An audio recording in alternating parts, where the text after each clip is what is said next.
Hey guys, and welcome back to another video. In this video, we're going through my SuperCoach round review for round 9 in what was a pretty poor round. Only a 2,284 for me. Round rank went down quite a lot, down to 52,863, and I dropped 4,000 places in what was just a bad round in general. And anyway, before we jump into this video, remember to like and subscribe, turn the notification bell on so you know when I upload, and let's jump into the video.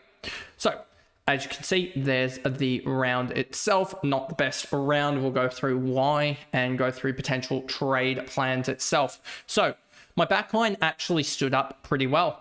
Whitfield 116, Zorko 166, Sinclair 124, absolutely outstanding, alongside Zach Reed's 133. I'm expecting Carroll to play next week, given he was withdrawn from the VFL team on the Sunday, I believe they played. Especially because they played pretty early on the Friday, so yeah. Pretty sure it was a 5-day break that they were going to have, or he was going to have if he had played, so they probably withdrew him knowing that. Given that Cowan's injury is probably bad, I don't know exactly what it would be, but he did go out with a calf. They also had someone else go down, I believe, as well. Haynes, I don't think has any concussion symptoms or anything because he came back out, but they just had so many injuries that there's potentially even other guys just hobbling around as well. So he should be back. You'd expect Carroll, and with a 16 break even, if he can just go 50 or 60 and just start, if he can just break it to 250k or so, then we're in the money there. Roberts has sort of been up and down and is probably starting to show that he's not going to be that. He's going to be 10-15 points unders of that top of the line guy. So we really want to sort of have him upgraded. I feel like maybe him or Reed, one of them stays, but yeah, there's potential for them to be upgraded there. And Bice 71. Then we get to the midfield, which was a shocking week, and probably the difference between me and many. I keep basically it's Ed Richards is like that type of pick has really just annoyed me. Also like a Caleb Sarong versus Andy Brayshaw debate as well. Caleb Sarong is going to be like the most obvious pick next year, I swear. He has gone at a -10 on what he did last year. And I just have a feeling he's going to be a guy that could easily jump up. Like he was 6th last year in terms of points. And he's 22nd at the moment. So he's not doing horrifically, but he's just so far off the pace compared to other guys. When he's putting up 105s, other guys are putting up 130s, and it's just 20. It feels just like 20 points each week to a common player that I'm just burning with him. Zach Merritt got through the tag game, has a 100 break even, will obviously probably come back and score 120 next week, so he should be good in the long run. But yeah, that was disappointing that his efficiency was bad. If his efficiency was good, that was a 90-95. Harry Sheasel 101. Got through it, now has an easy run, should be fine. Christian Petrarca, 99, couldn't get over that ton. He really faded late, but hopefully against Brisbane, he can really step it up a gear. And then he has Sydney and St Kilda. And then Sarong has, in the next little bit, GWS, Port Adelaide, and Gold Coast. He's predominantly done well against these sides, averaging like 105, I'd say. That looks like about. More, maybe even, 105 sounds about right. Maybe 110, somewhere in that region. So hopefully he can do something like that next week, and for the next 3 weeks, 105, 110, just keep on trying to go close enough to other players. But yeah, he's going to drop even. He could probably drop into the low 500s, and then someone's going to pick him up and he's probably going to go berserk. Jordan Dawson, 75 break even. Collingwood this week, they could go Perryman, but I don't expect them to honestly tag. So yeah, he just really struggled against the tag of Bergman, which was surprising. Lindsay, 71, job done. Cash generation there, 25k made. Hopefully he can make some more cash, and then we can trade him out. And then Huswaite, subbed at halftime. That's a real big worry, but you'd hope that Gross comes back in full time, and then you can just play Gross on field over Huswaite, who Huswaite still has pretty much the same exact situation as Clay Hall. He's going to make cash for the next little bit, but yeah, you just would have loved him to be I guess, on the bench rather than on field, because that cost me, I think, in the end, 13 points. So yeah. And then Gorn, captaincy saved the day there against, who did he play in the end? It was against, let's actually see. It was against Hawthorn. Now has Brisbane. He should do pretty well against Brisbane, you'd expect, after Cherry went 180. Decoding 104, did all right. And then Bailey Smith 154. He is definitely a VC potential. He's been outstanding. Horne-Francis 118 did really, really well. He was at his destructive best, but doesn't rack it up in fantasy, but does really well in Supercoach. That's just because of the contested possessions. McRae, another down game. Caleb Daniel, we're really, really starting to worry me to the point that potential for him to go in the next little bit, as he's really, really struggling. But then again, he'll probably just put up a 100 this week and then turn it around. So, yep, one to definitely look at potential trades. Levi Ashcroft turned off early. He was on like 84, 86 splits and then did nothing, I swear, for the last quarter, and then really just fell. And then Elijah Hewitt just did nothing, really, really surprising. And yeah, he will probably go this week just because his cash gen has run out. So has the likes of Caden Cleary, it feels like, as well. So, and then Rankin, that trade in over the likes of a Tristan Cherry has basically made Tristan Cherry ungettable, which really does suck. Because, yeah, Tristan Cherry is going to be a hard one to watch each week, knowing that he's just going to go berserk with the run that he's got. And that pretty much ended my season. I should have, if I had had Tristan Cherry and Gorn now, I would be in the perfect situation pretty much, because those two have pretty much gone at what they're averaging, or what they were priced at, you would think. If we go to Supercoach, he's gone +9 on the year now, Tristan Cherry.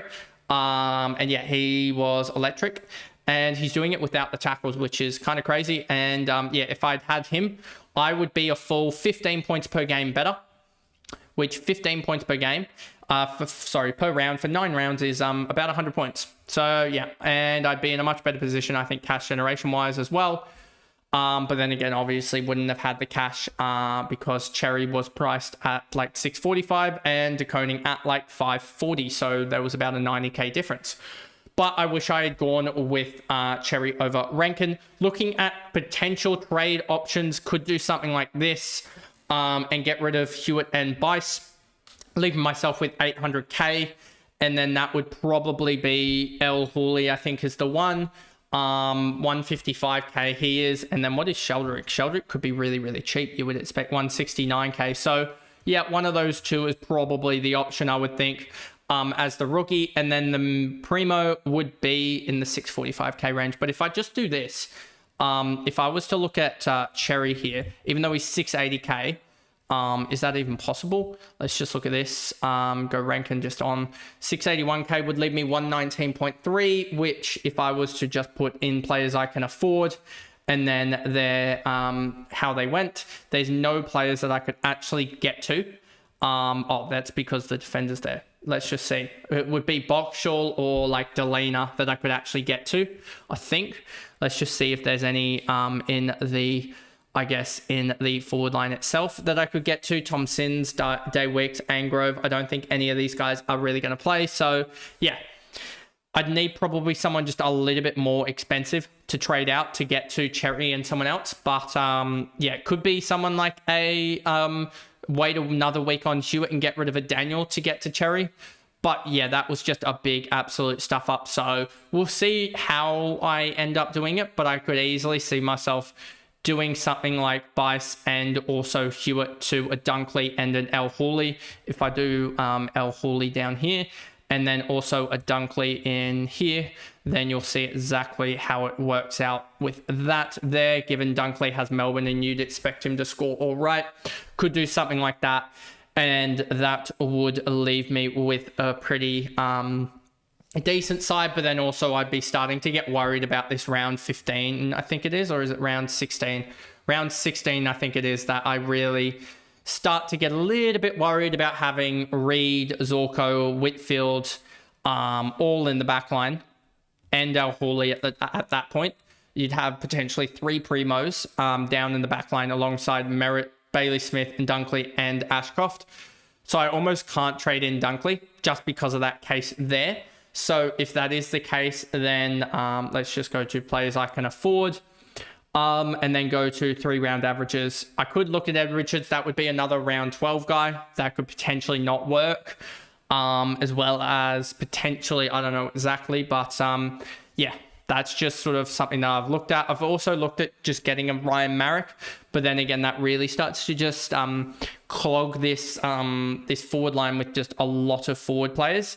And then I guess I can start to really look at the I guess the sort of midfielders later. But yeah, it's an interesting one. The midfielders aren't really sort of showing up for me, I would say, in a way.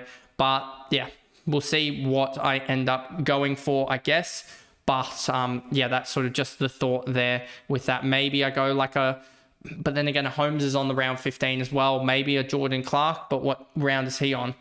I swear he's on one of the, let's just see. Jordan Clark's on round 13, so you could go Jordan Clark or something like that there as well, as he's done all right this year as well. He's had a low of a 58 low, but outside of that, he's done really, really well. So yeah, probably like a Jordan Clark or something like that there.